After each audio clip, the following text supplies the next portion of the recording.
नाज़रीन आदाब, आप देख रहे हैं उर्दू खबरनामा और आपके साथ मैं हूं आपका मेजबान इनामुल हक। आइए पहले नजर डालते हैं खास खबरों पर।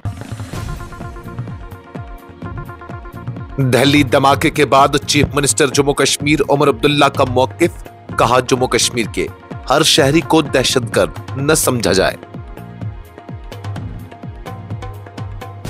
साबिक वज़ीर आला जम्मू कश्मीर महबूबा मुफ्ती का दिल्ली धमाके पर मुतालबा, जम्मू कश्मीर के अहल खाना पर शुबहात और हिरासानी नाइंसाफी है।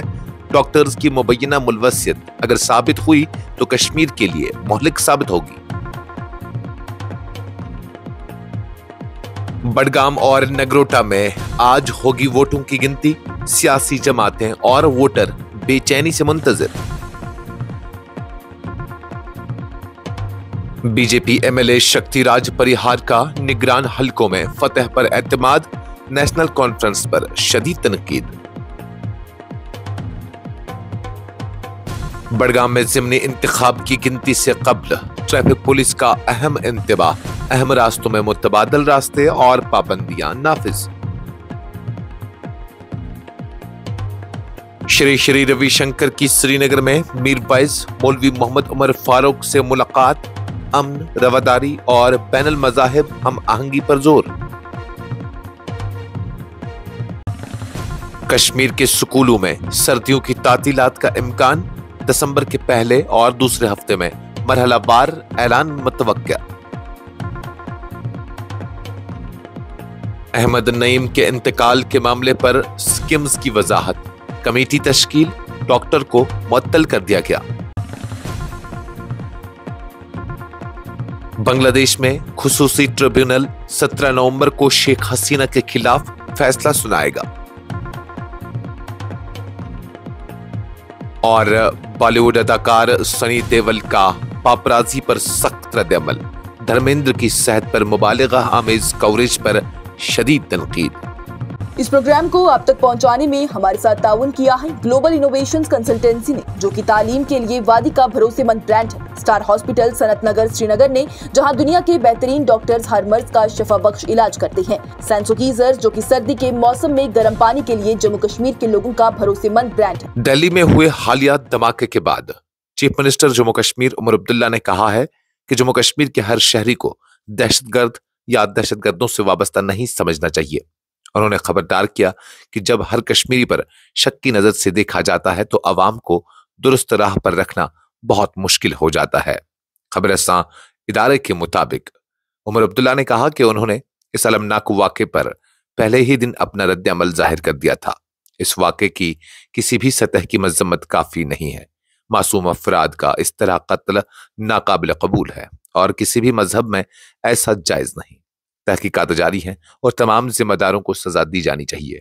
उन्होंने मजीद कहा कि जम्मू कश्मीर के तमाम अफराद दहशतगर्द नहीं हैं और सिर्फ चंद ऐसे लोग हैं जो हमेशा यहाँ अमन और भाईचारे को खराब करने की कोशिश करते हैं। बदकिस्मती से जब हम हर कश्मीरी मुसलमान पर शक की नजर से देखना शुरू कर देते हैं तो हर कश्मीरी को दहशतगर्द के तौर पर पेश करते हैं, तो लोगों को सही राह पर रखना बहुत मुश्किल हो जाता है। चीफ मिनिस्टर ने जोर दिया कि इस वाक़े के जिम्मेदारों को सख्त सजा दी जानी चाहिए, लेकिन मासूम शहरियों को इससे अलग रखा जाए। उन्होंने कहा कि कई बार तालीमी अफराद भी इस किस्म के जराइम में मुलव्विस पाए गए हैं, मगर आम और बेकसूर अफराद को इससे बाहर रखा जाना जरूरी है। पीपल्स डेमोक्रेटिक पार्टी की सदर और साबिक चीफ मिनिस्टर जम्मू कश्मीर महबूबा मुफ्ती ने बुध को दिल्ली में हालिया कार धमाके के सिलसिले में दिल्ली हुकूमत से शिफाफ और मुनसिफाना तहकीकात का मुतालबा किया। उन्होंने खबरदार किया कि अगर कश्मीरी डॉक्टरों की किसी भी तरह की मुलवसियत साबित हुई तो ये खित्ते के लिए मोहलिक और निहायत अफसोसनाक होगा। पीडीपी हेडक्वार्टर में पार्टी कारकुनों से खिताब करते हुए महबूबा मुफ्ती ने उस हमले की सख्त मजम्मत की और इंसाफ के हुसूल में तासुब से इज्तनाब करने की जरूरत पर जोर दिया। उन्होंने कहा, रेड फोर्ट धमाके की मजम्मत के लिए अल्फाज कम पड़ जाते हैं। अगर कश्मीरी डॉक्टरों की मुलवसियत की रिपोर्ट्स दुरुस्त साबित हुई तो यह हमारे अवाम के लिए तबाहकुन होगा। डॉक्टर हमारे माशरत के म्यारी सतून हैं और इस तरह के वाक़ात सिर्फ कश्मीर की साख को नुकसान पहुंचाएंगे। महबूबा मुफ्ती ने हुक्काम को मोहतात रहने की तलकीन करते हुए कहा, जिन अफराद से तफ्तीश की जा रही है उनके अहल खाना को हिरासा नहीं किया जाना चाहिए। जिन लोगों की मुलवसियत साबित हुई उन्हें सजा दी जानी चाहिए। लेकिन मासूम खानदानों को इसमें घसीटना इंसाफ नहीं है। अभी जुर्म साबित नहीं हुआ मगर वालिदैन और बहन भाइयों को तफ्तीश के लिए बुलाया जा रहा है, ये इंसाफ नहीं है। उन्होंने दिल्ली हुकूमत से अपील की कि तफ्तीश को किसी भी तरह के मजालिम या इंतकामी कार्रवाई में तब्दील न होने दिया जाए। ये धमाका दिल्ली में हुआ मगर छापे कश्मीर में मारे जा रहे हैं। मैं दिल्ली हुकूमत से दरख्वास्त करती हूं कि इस तहकीकात में इंसाफ और शिफाफियत को यकीनी बनाया जाए। महबूबा मुफ्ती ने अपनी पार्टी के देरीना मौक़िफ़ को दोहराते हुए कहा, पीडीपी हमेशा पुरअमन हल और इंसाफ के लिए खड़ी रही है, चाहे कांग्रेस के साथ इत्तेहाद हो या बीजेपी के साथ। हमारा मौक़िफ़ हमेशा यकसां रहा है कि अमन, मकालमा और इंसाफ ही आगे बढ़ने का वाहिद रास्ता है। जम्मू कश्मीर की सियासी जमातें और अवाम नताइज के लिए बेसब्री से इंतजार कर रहे हैं, क्योंकि बडगाम और नगरोटा असेंबली हलकों में आज वोटों की गिनती होगी। इलेक्शन कमीशन ऑफ इंडिया ने इन दोनों हलकों में गिनती के अमल को शिफाफ और बेरुकावट बनाने के लिए भरपूर इंतजाम किए हैं, जहां पोलिंग 11 नवंबर को हुई थी। एक खबरसां एजेंसी के मुताबिक गिनती का आगाज सुबह 8 बजे पोस्टल बैलेट के शुमार से होगा, जबकि इलेक्ट्रॉनिक वोटिंग मशीन्स की गिनती सुबह 8:30 बजे शुरू होगी। बडगाम असेंबली हलके की रिटर्निंग ऑफिसर अफरोजा बानो ने बताया कि इस हलके में 15 मराहिल में वोटों की गिनती मुकम्मल की जाएगी, जबकि नगरोटा की रिटर्निंग ऑफिसर राजेश कुमार ने गिनती के अमल की तफसीलात देने से गुरेज किया। इन दोनों हलकों में कुल 27 उम्मीदवार मैदान में हैं, जो कबल-अज़ीं बिलतरतीब नेशनल कॉन्फ्रेंस और बीजेपी के जेर कब्जा रहे हैं। मौजूदा इतलात के मुताबिक बडगाम में नेशनल कॉन्फ्रेंस के आगा महमूद और पीडीपी के मुंतजर मेहदी के दरमियान मुकाबला सख्त और मुमकिन तौर पर मामूली फर्क से तय पाएगा। नगरोटा में बीजेपी की दिव्यानी के हरीफों पर बरतरी हासिल करने की इतलात है। इस नशिस्त का खाली होना देवेंद्र सिंह राणा के इंतकाल के बाद हुआ था। इलेक्शन कमीशन के मुताबिक बडगाम असेंबली हलके में वोटर हाजिरी 50.01% रही, जबकि नगरोटा असेंबली हलके में 74.82% वोटर्स ने हिस्सा लिया। कुल वोटों की गिनती के बाद यह वाज़ह होगा कि दोनों हलकों में किस जमात ने अवाम के एतमाद को जीता है। भारतीय जनता पार्टी के रुकन असेंबली और साबिक वजीर शक्ति राज परिहार ने जारी ज़मीनी इंतखाबात में पार्टी की कारकर्दगी पर मुकम्मल एतमाद का इजहार किया है। खासतौर पर नगरोटा और बडगाम असेंबली हलकों में मीडिया से गुफ्तगू करते हुए परिहार ने कहा कि नगरोटा में बीजेपी वाज़ह और कायल करने वाले फर्क से कामयाबी हासिल करेगी, जहां अवाम ने पार्टी की क़यादत और पॉलिसियों पर भरपूर एतमाद जाहिर किया है। बडगाम के हवाले से उन्होंने कहा कि बीजेपी के कारकुनान ने घरेलू सतह पर अनथक मेहनत की है, हर घर तक पहुंचकर तरक्की और अमन के लिए पार्टी के विजन को उजागर किया है। उन्होंने नेशनल कॉन्फ्रेंस पर शदीद तनकीद करते हुए कहा कि गुज़श्ता बरसों में अवाम की खिदमत में नाकाम रही है। एनसी ने आम शहरों की फलाह के लिए कुछ नहीं किया। अवाम अब वाकिफ है और वो तरक्की के हक में वोट देंगे, खाली वादों के नहीं, परिहार ने मजीद बताया। परिहार ने दिल्ली में हालिया धमाके की भी मजम्मत की और इसे इंसानियत के खिलाफ बुज़दिलाना इक़दाम करार दिया। उन्होंने कहा कि ऐसे वाक़ात भारत की यकजहती और अज़्म को कमजोर नहीं कर सकते और जिम्मेदारों के खिलाफ सख्त कार्रवाई की जरूरत है।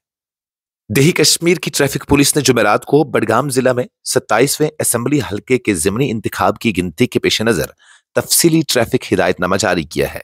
उस हिदायतनामे में मरकजी इलाकों में मुतबादल रास्तों और आमदरफ्त की पाबंदियों की वजाहत की गई है, जो 14 नवंबर को सुबह 7 बजे से रात 10 बजे तक नाफिजुल अमल रहेंगी। ट्रैफिक पुलिस के मुताबिक बीरवा, नसरुल्लाहपुरा, सोबुग, बेमिना, खुमरन चौक और मिरगुंड से आने वाले गाड़ी चलाने वालों को हिदायत की गई है कि वो मुकर्रर रास्ते यानी नसरुल्लाहपुरा से सोबुग, बेमिना, खुमानी चौक, मिरगुंड और रेलवे अप्रोच रोड श्रीनगर की जानिब इस्तेमाल करें। इसी तरह मरकजी चौक बडगाम से गिनती मरकज, मिरगुंड, बिरवा और बेमिना की जानिब जाने वाले रास्तों के लिए मुतबादल रास्ते के तौर पर मरकजी चौक बडगाम से रेलवे स्टेशन बडगाम, रेशीपुरा, बिरवा, सबदान और बेमिना की हिदायत की गई है। ट्रैफिक पुलिस ने शहरों से अपील की है कि वो गिनती के दिन किसी भी किस्म की मुश्किलात से बचने के लिए जारी शुदा रास्तों की पाबंदी करें। ये इंतबाह senior superintendent of police traffic देही कश्मीर की जानिब से जारी किया गया है। आर्ट ऑफ लिविंग फाउंडेशन के बानी श्री श्री रविशंकर ने श्रीनगर में मीरवाइज कश्मीर डॉक्टर मौलवी मोहम्मद उमर फारूक से उनके रिहाइश गाह पर मुलाकात की। उस दोस्ताना मुलाकात के दौरान दोनों रहनुमाओं ने आज के आलमी माहौल में अमन, हमदर्दी और बैनुल मज़ाहिब हम आहंगी की अहमियत पर तफसील से बात की। श्री श्री रविशंकर, जो 7 साल बाद वादी कश्मीर का दौरा कर रहे हैं, ने वादी में वापस आकर खुशी का इजहार किया और इसकी रूहानी और सकाफती मीरास को हम आहंगी और बकाए बहामी के अलामात करार दिया। मीरवाइज उमर फारूक ने मेहमान का खैर मकदम किया और इस बात पर जोर दिया कि मीरवाइज का इदारा हमेशा अमन और मकालमे के जरिए मसाइल के हल और इख्तलाफात के खात्मे के लिए पुरअज़्म रहा है। दोनों रहनुमाओं ने इस बात पर इत्तेफाक किया कि नाइंसाफी और महरूमी शिद्दत पसंदी को फरोग देती है, जो अमन के लिए खतरा है। ये मुलाकात कश्मीर में अमन, मोहब्बत और समाजी हम आहंगी के फरोग के सिलसिले में एक अहम कदम समझी जा रही है, जिससे खित्ते में बैनुल मज़ाहिब ताल्लुकात मजबूत करने और नौजवानों में मस्बत सोच उजागर करने की तवक्का है। महकमा स्कूल एजुकेशन ने कश्मीर डिवीजन के सर्दी के जोन के लिए सर्दियों की तातीलात का मरहलावार ऐलान करने का इब्तिदाई फैसला किया है, जो कि दिसंबर के पहले हफ्ते से शुरू होने की तवक्का है। एक खबरसां एजेंसी के मुताबिक वज़ीर तालीम सकीना नत्तू ने हालिया जायजा इजलास में महकमा के अहलकारों को मुत्तला किया कि हुकूमत इब्तिदाई तौर पर प्राइमरी क्लासेस के लिए दिसंबर के पहले हफ्ते से तातीलात का ऐलान कर सकती है, जबकि दीगर क्लासेस जिनमें 12वीं जमात तक के तलबा शामिल हैं के लिए तातीलात दिसंबर के दूसरे हफ्ते से मुतवक्का है। सरकारी ज़राया ने मजीद बताया कि वजीर ने मौजूदा मौसमी हालात को मद्देनजर रखते हुए आर्जी तारीखें मुंतखब की हैं और ये मुमकिन है कि मौसमी हालात के मुताबिक तातीलात की तारीख में तब्दीली की जाए। ज़राए के मुताबिक चूंकि नया तालीमी सेशन पहले ही शुरू हो चुका है, महकमा इस बात को यकीनी बनाने की कोशिश कर रहा है कि सर्दियों की तातीलात से कब्ल कम अज कम 10% निसाब मुकम्मल हो जाए। याद रहे कि कश्मीर के इलाकों में दर्जा हरारत में नुमाया कमी वाक़या हुई है और मौसम सरमा की मौजूदा शिद्दत के दौरान श्रीनगर ने बुध की शब इस सीजन की सर्द तरीन रात -2.1 डिग्री सेंटीग्रेड दर्ज की। Sher Kashmir institute of medical sciences Soura ने जुमेरात को एक वजाहती बयान जारी करते हुए हालिया समाजी राबतों की वेबसाइट्स पर गर्दिश करने वाली पोस्ट पर मौक़िफ़ ज़ाहिर किया है, जिसमें गुज़श्ता माह एक बच्चे के इलाज में मुबैना गफलत का इल्ज़ाम आयद किया गया था। अस्पताल ने कहा है कि बच्चे के इंतकाल के उस वाक़े का तफसीली जायजा लेने के लिए एक कमेटी तश्कील दी गई है और मुतल्लिका डॉक्टर को तफ्तीश मुकम्मल होने तक आर्जी तौर पर मुअत्तल कर दिया गया है। मेडिकल सुपरिटेंडेंट ने अपने एक बयान में कहा कि 18 अक्टूबर 2025 को वालिदैन की शिकायत के बाद सामने आने वाले वाक़े के हवाले से है। इसके बाद इंतजामिया ने मामले की मुकम्मल तहकीकात के लिए एक कमेटी तश्कील दी। मुतल्लिका शोबे के सरबराह ने उसी दिन डॉक्टर को कमेटी के कन्वीनर के साथ मुंसलिक कर दिया ताकि आर्जी इक़दामात के जरिए तहकीकात शिफाफ और मुनसिफाना हो सके। बयान में कहा गया कि कमेटी अपनी तहकीकात के आखिरी मराहिल में है और वालिदैन के बयानात का इंतजार कर रही है ताकि स्किम्स मामले की मुकम्मल और शिफाफ जांच की जा सके। इंतजामिया ने यकीन दहानी कराई कि अगर किसी की गफलत साबित हुई तो सख्त कार्रवाई अमल में लाई जाएगी। मेडिकल सुपरिटेंडेंट ने जोर देते हुए कहा कि डॉक्टरों, नर्सों या पैरामेडिकल स्टाफ की किसी भी गफलत या लापरवाही को बर्दाश्त नहीं किया जाएगा। याद रहे कि स्किम्स सोरा से सामने आने वाले अलमनाक वाक़े में वालिदैन ने इल्जाम आयद किया कि उनके बच्चे अहमद नईम की मौत शदीद मेडिकल गफलत के बायस हुई। बांग्लादेश में एक खुसूसी ट्रिब्यूनल ने ऐलान किया है कि साबिक वज़ीर आज़म शेख हसीना के खिलाफ फैसला 17 नवंबर को सुनाया जाएगा। ये फैसला ICT BD के बैनुल-अक़वामी crime tribunal Bangladesh chair justice Mohammad Golam Mortuza Mozumder की ज़ेर सदारत किया जाएगा। ज़राए के मुताबिक साबिक पुलिस चीफ ने इस मुकदमे में अपने दिफा में हाजिरी दी और ट्रिब्यूनल ने समाअत के दौरान तारीख मुकर्रर की। बांग्लादेशी अवाम और सियासी हल्के इस मुकदमे के नतीजे के लिए मुतवक्का है, क्योंकि ये केस मुल्की सियासत और अदालती निज़ाम दोनों के लिए अहमियत रखता है। बैनुल-अक़वामी मुबस्सिरीन के मुताबिक इस फैसले से मुल्क में सियासी सूरत हाल पर गहरा असर पड़ सकता है और मुख्तलिफ सियासी जमातें और इंसानी हुकूक के इदारे भी इसके नताइज पर नजर रखे हुए हैं। बॉलीवुड के मारूफ अदाकार सनी देओल ने पापराजी और मीडिया के खिलाफ सख्त अल्फाज इस्तेमाल किए हैं, जो धर्मेंद्र की सेहत के हवाले से मुसलसल रिपोर्टिंग कर रहे हैं। सनी देओल ने इस बात पर नाराजगी का इजहार किया कि धर्मेंद्र और उनके अहले खाना की जाती जिंदगी और सेहत के मामलात को मीडिया की हद से ज्यादा तवज्जो हासिल है, जिससे खानदान में तशवीश पाई जा रही है।